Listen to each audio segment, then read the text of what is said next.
bonsoir, bienvenue pour cette nouvelle session d'information. Voilà ce que l'on peut retenir dans ce premier journal de la semaine du lundi 20 avril. Avec plus de 53% des suffrages, la liste menée par la maire sortante de Voisins-le-Bretonneux, Alexandra Rossetti, remporte l'élection municipale partielle. Elle disposera de 26 conseillers municipaux. Il y a 3 élus pour la gauche et 4 pour les 2 autres listes de droite. Alexandra Rossetti est l'invitée de notre édition. Deuxième débat d'orientation budgétaire proposé à l'agglomération saint-quentinoise en moins d'une semaine avant le vote du budget le 27 avril. Et par 2 fois, l'opposition n'y a pas pris part, soulignant le manque d'informations financières mises à leur disposition. La majorité, elle, parle de manœuvres politiciennes. Le photoreporter Reza était l'invité de l'Union régionale 16, un collectif de photographes. Il est venu animer une conférence à l'UGC SkyWest à Montigny-le-Bretonneux. Et politique donc, pour ouvrir cette édition, sans surprise, la liste d'Alexandra Rossetti, la maire sortante de Voisins-le-Bretonneux, est arrivée largement en tête du second tour de l'élection municipale partielle avec 53,12% des suffrages. Le conseil municipal d'installation est prévu ce samedi à 11h. Retour sur cette soirée sur des images de Patrick Jacques de Dixmude. Et enfin, la liste Alexandra Rossetti, Vivre Voisin, conduite par Alexandra Rossetti, 2432 voix, 53,12%, 26 sièges. 26 sièges sur 33 conseillers municipaux, Alexandra Rossetti a plus que réussi son pari. Elle augmente son score du premier tour de 5 points et surtout sa liste gagne 2 conseillers municipaux supplémentaires par rapport au scrutin de mars 2014. La liste offre également 4 conseillers communautaires majoritaires à l'agglomération. Un carton plein après l'annulation de l'élection en février dernier. Ah oui, je suis ravie évidemment, surtout en augmentant encore le score. C'est vraiment c'est un bonheur, quoi. Voilà. Et puis gagner des sièges, et puis les 4 sièges à l'agglomération. Enfin, voilà, donc je suis vraiment ravie. Jean H, liste de gauche, progresse lui aussi au second tour avec 18,57% des voix. Il disposera de 3 élus au conseil municipal au lieu de 2 dans le précédent mandat. Je suis heureux d'être le deuxième. C'était un peu notre challenge pour le deuxième tour, d'être deuxième, pour 2 raisons. La première, parce que on considère qu'on est la meilleure opposition constructive. C'est une reconnaissance de nos années d'opposition multiples. Ça prouve qu'on n'est pas des opposants ridicules. Les 2 autres listes de droite qui n'avaient pas trouvé d'entente pour fusionner entre les 2 tours se tiennent dans un mouchoir de poche. Quelques regrets pour Thierry Gaston. Mon principal regret, c'est que la droite UMP ne se soit pas unie, ce qui nous aurait garanti, avec les résultats de ce soir, un siège communautaire. Et donc le refus d'union de la liste d'Olivier Afonso nous prive de ce siège-là, ce qui est, à mon avis, le plus regrettable de la situation. Enfin, l'essentiel ce soir, c'est qu'on tourne définitivement une page. J'espère qu'on va pouvoir travailler tous ensemble. J'ai l'impression que c'est le cas. Et puis le score d'Alexandra Rossetti est sans appel, donc il y a une continuité, c'est légitime.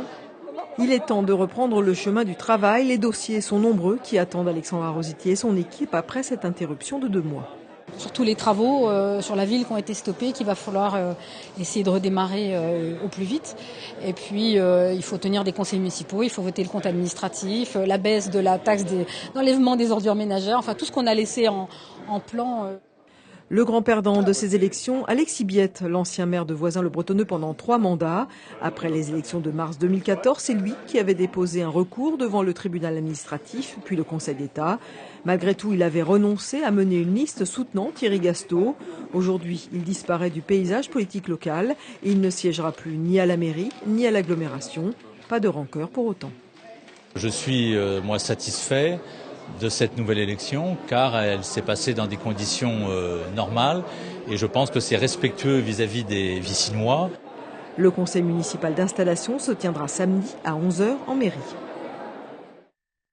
Et Alexandra Rossetti, l'invitée de cette édition. Bonsoir. Bonsoir. Alors, au lendemain de ce second tour de cette municipale partielle, comment vous vous sentez ? Forcément ravie. Oui, c'est ce que j'ai dit tout à l'heure. Fatiguée oui. peut-être aussi. Très fatiguée et puis très soulagée aussi. C'était une campagne qui n'était pas facile. J'ai trouvé vraiment beaucoup plus difficile même que l'année dernière. Peut-être parce que... Pourquoi plus difficile ? Je pense que c'était une question peut-être de dynamique. L'année dernière, on était dans une dynamique d'essayer de gagner. Là, il fallait en fait convaincre les gens, les rassurer, leur montrer qu'on était bien aux commandes, qu'on savait de quoi on parlait. et ça en dépit de tout ce qui circulait sur la ville. C'est ça que je crois qui m'a... On a senti que c'était une campagne un peu dure quand même. Oui, je l'ai trouvé très dur parce que j'ai trouvé que j'entendais beaucoup de choses qui m'ont vraiment pétrifiée. Je me suis dit que les gens puissent penser que je veuille du mal à Voisins-le-Bretonneux, ça m'a un petit peu posé souci.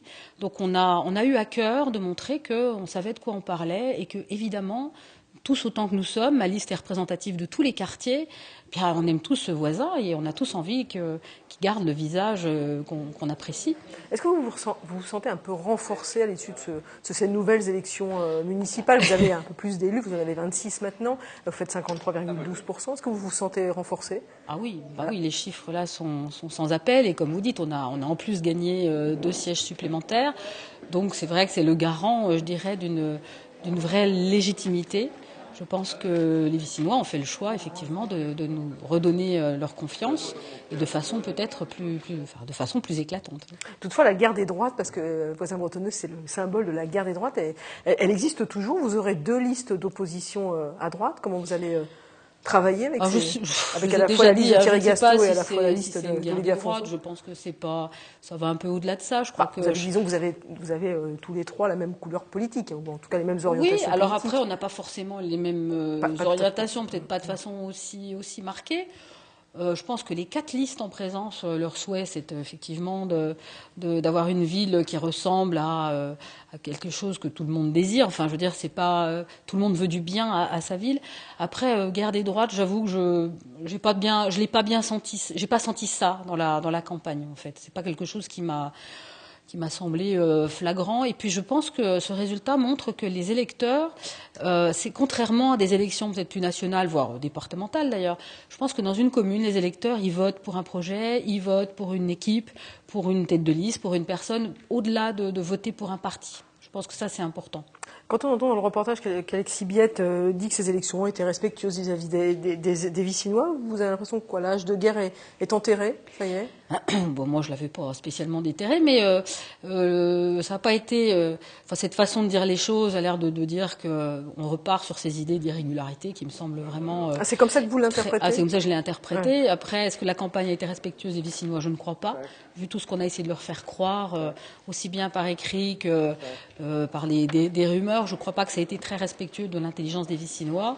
Et je suis contente parce que je vais pouvoir leur démontrer que tout ce qu'ils ont entendu était faux. En tout cas, Alexis Biette, lui, siégera plus au conseil municipal de Voisins-le-Bretonneux. Le conseil municipal d'installation, alors là, on rappelle bien que c'est la liste qui a été élue. Vous êtes tête de liste et vous êtes élu, mais vous n'êtes pas encore maire, officiellement maire. Non. Le conseil municipal d'installation, c'est donc ce samedi à 11h. Comment ça se déroule, un conseil municipal d'installation auquel tous les Vicinois peuvent assister d'ailleurs? Ça va se passer comment? Parce que là, comme il y a une délégation spéciale qui a été mise en place de 3 personnes. Alors, c'est le président de la délégation spéciale qui va ouvrir le conseil, qui ensuite passera la parole à la doyenne du conseil municipal, qui est un membre de ma liste, qui ensuite me fera élire.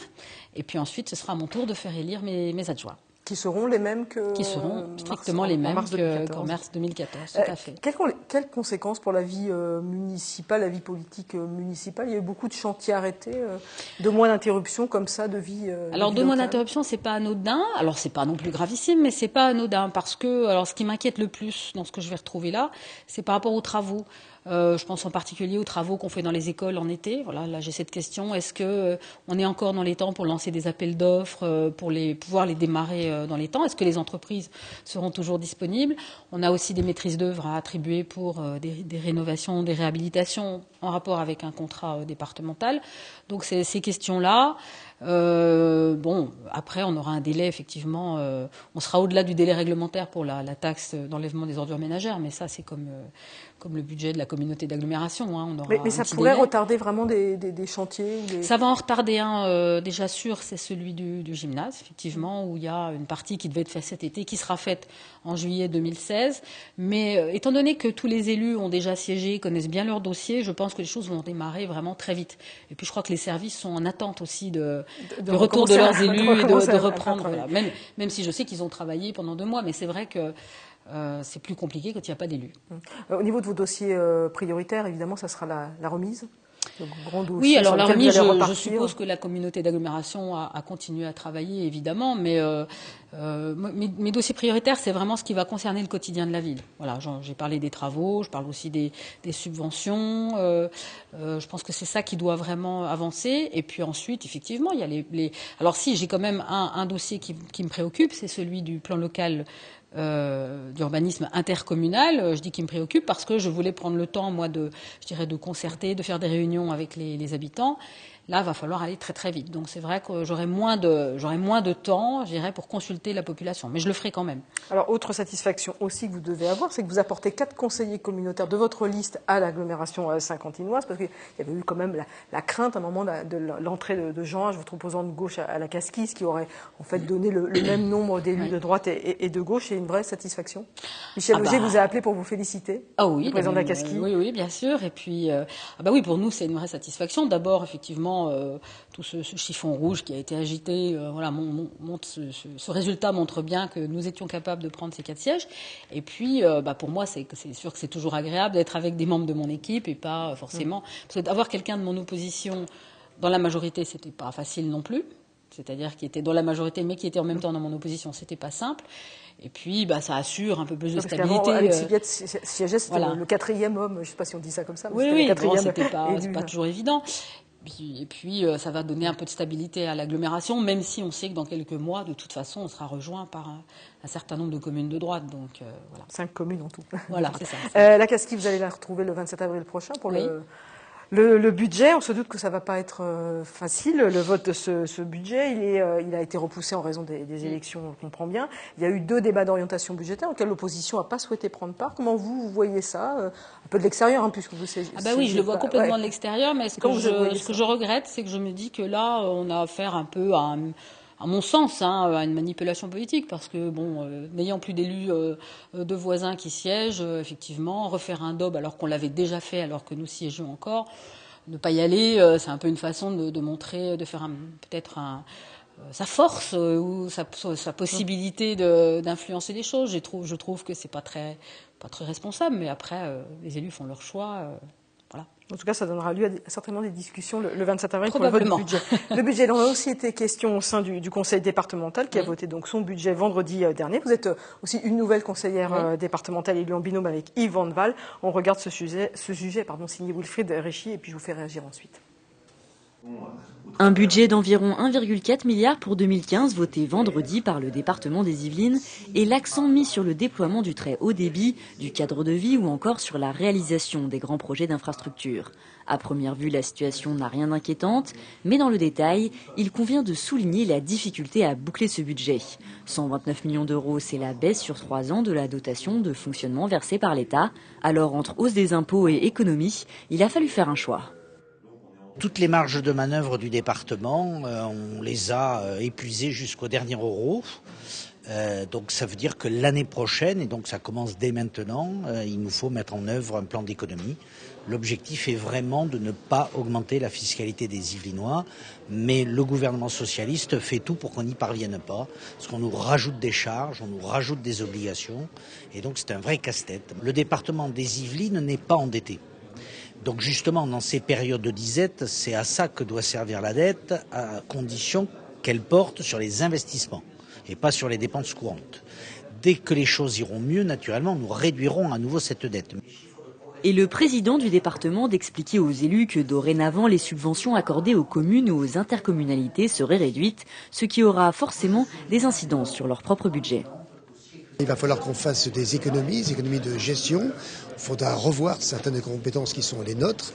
Et surtout, là encore pareil, pour ne pas pénaliser encore les contribuables, eh bien nous allons aussi essayer de faire un budget sans augmenter les contributions.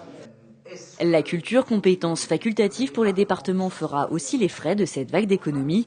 Côté chiffres, on retiendra le 20 millions d'euros d'investissement prévus pour les collèges, les 15 millions pour le réseau numérique ou encore les 530 millions d'euros consacrés à la solidarité. Alors je voulais évidemment une réaction de votre part, parce que j'ai dit, vous êtes nouvelle conseillère départementale. Moins de subventions pour les communes, ça vous inquiète? Il y aurait des conséquences directes pour Voisins-le-Bretonneux? Oh, pour toutes les communes, je crois que tout le monde va devoir faire un effort, donc forcément c'est inquiétant, puisque l'effort qui est demandé au département est demandé également aux communes, est demandé aux communautés d'agglomération. Vraiment, c'est un effort collectif, donc il va falloir réfléchir effectivement de façon le plus intelligente possible, et puis chaque canton devra défendre aussi son positionnement. Alors il y a quand même sur votre ville, je sais bien que vous êtes conseillère départementale, donc vous parlez au nom de votre canton, mais vous êtes aussi maire de Voisins-le-Bretonneux, et aussi sur votre ville le problème de la circulation de la RD 36. Vous attendez forcément des choses de la part du conseil départemental. Est-ce que ça veut dire que le dossier pourrait être un peu retardé ou Alors, j'ai posé la question dès vendredi matin, parce qu'effectivement, je ne voyais pas apparaître Voisins-le-Bretonneux dans le budget. Donc, ce qui m'a été assuré, c'est que lorsqu'il y avait une ZAC, ce qui est le cas, par exemple, sur la RD 36 avec la remise, le département, effectivement, apporterait son aide. Je dois encore résoudre le problème de l'autre carrefour sur lequel on a une expérimentation. Ça ne concerne pas que Voisins, ça concerne vraiment le canton, puisque c'est la vallée de Chevreuse qui arrive à Voisins. Donc, c'est un dossier sur lequel, j'ai déjà commencé à poser des questions dès vendredi matin. Vous avez posé des questions, mais est-ce que vous avez obtenu des réponses? Vous avez obtenu déjà je vous dis, j'ai obtenu la réponse que quand il y avait des ZAC, et puis je compte bien, là j'ai rendez-vous cette semaine avec le président, de toute façon.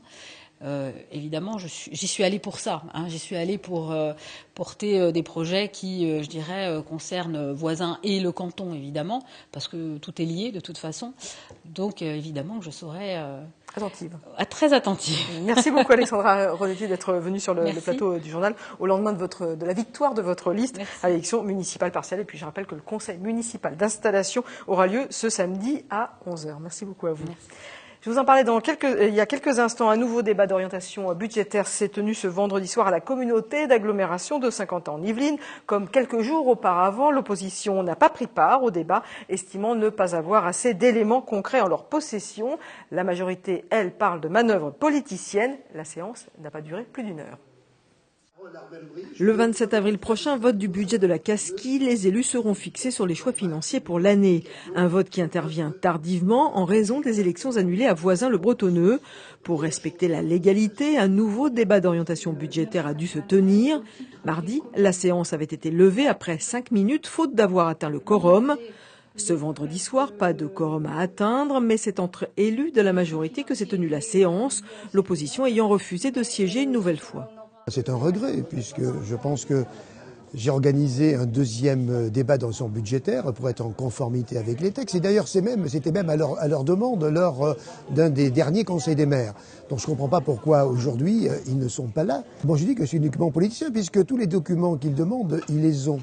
Ils ont eu les audits qui ont été présentés, mais bon, ils sont même partis tout de suite après le début de l'audit sur la culture, sans attendre la présentation du budget, sans attendre l'audit sur les finances. On se fait balader depuis des mois, on demande des éléments qui sont les audits, qui sont annoncés par le président de l'agglomération comme les documents qui vont permettre de prendre les orientations budgétaires. Quand on demande d'avoir ces documents-là, on ne les a pas. Donc on considère qu'on n'a pas les éléments de base pour faire notre travail d'élu.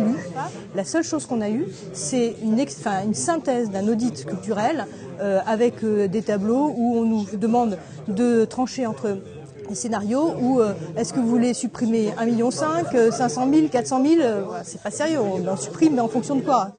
L'opposition a saisi ce vendredi la CADA, la commission d'accès aux documents administratifs, pour demander à voir ces fameux audits dont elle dit ignorer le véritable contenu. Un contenu qui sera donc dévoilé le 27 avril lors du vote du budget. On saura alors où se situeront les économies à faire et quels seront les secteurs directement impactés. Car les élus de la Casquie doivent faire face à une situation inédite, une baisse de 5 millions d'euros des dotations de l'État. Des axes ont été fixés, maintenir le niveau d'investissement dans les communes, recentrer les dépenses sur les principales compétences et sur le développement économique et assurer une qualité de service aux habitants. Une nouvelle commission finances est prévue cette semaine avec les élus de la majorité comme de l'opposition. Samedi, le célèbre photojournaliste Reza est venu animer une conférence débat à l'UGC de SkyWest autour du pouvoir de l'image, le travail de 2 ans pour le collectif Union Régionale 16 afin de pouvoir convier cet artiste complet à la renommée internationale. Mathilde Capverne et Elodie Moine.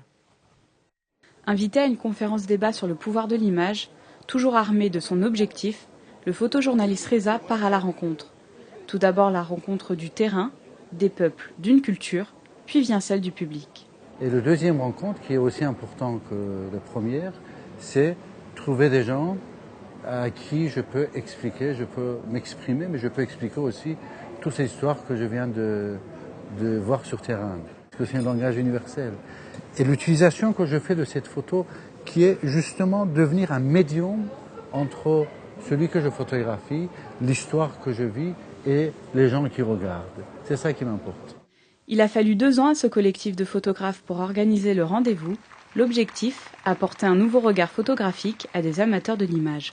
C'est un humaniste, c'est quelqu'un, si vous voulez, qui sait vous faire vibrer dans ces images. C'est-à-dire que quand vous regardez ces images, si vous voulez, il vous transmet l'émotion qu'il a eue, si vous voulez, lorsqu'il a pris cette photographie. Le célèbre photoreporter attire les foules. Plus de 450 personnes sont venues partager son expérience, sa technique, mais surtout ses histoires. Pour voir Reza en personne, parce que je connais ses photos depuis longtemps. Je trouve que c'est un photographe qui fait de très belles images, il est très engagé. C'est très humain, c'est très touchant, voilà. Puis c'est le monde, c'est une image du monde. Des photos qui sont assez riches, qui sont avec beaucoup de sens et puis une esthétique remarquable.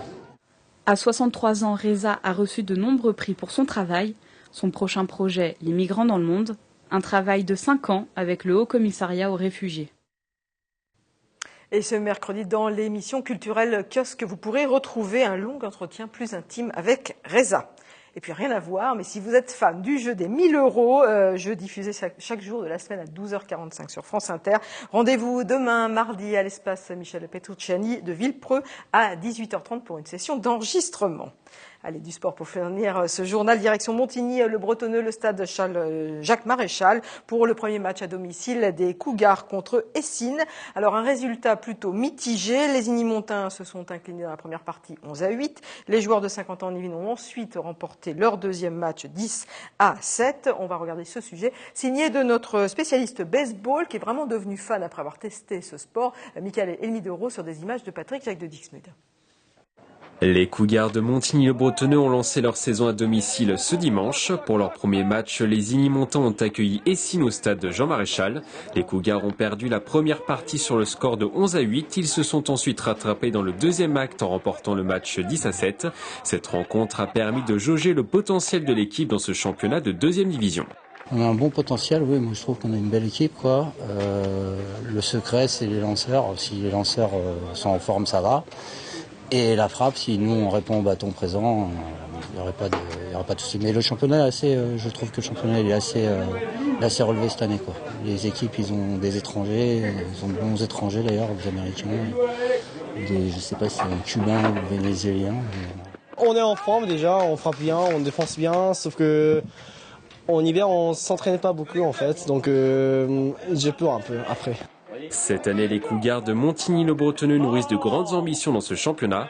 La montée en première division est envisageable. Au niveau de notre équipe 1 qui est en division 2, c'est de au moins atteindre ce qu'on appelle les play-offs, c'est-à-dire au moins jouer les demi-finales du championnat de France et essayer de gagner une place en finale. Alors évidemment, avoir un titre de champion de France, ça nous conviendrait tout à fait. Pour atteindre ces objectifs, les Cougars devront gagner les 2 prochains matchs contre Rennes. La rencontre est programmée sur le terrain des Bretons le dimanche 3 mai. Voilà, et si vous voulez en savoir évidemment plus sur les résultats sport de ce week-end, rendez-vous dans quelques instants dans le 7-8 Sport présenté par Michael Elmidoro. Allez, ce journal est maintenant terminé. Merci de l'avoir suivi. L'information revient en direct demain, bien sûr, à 18h. Il sera notamment question de l'école de la deuxième chance, alors qu'un rapport vient d'être remis au plan national. Je vous souhaite une excellente soirée.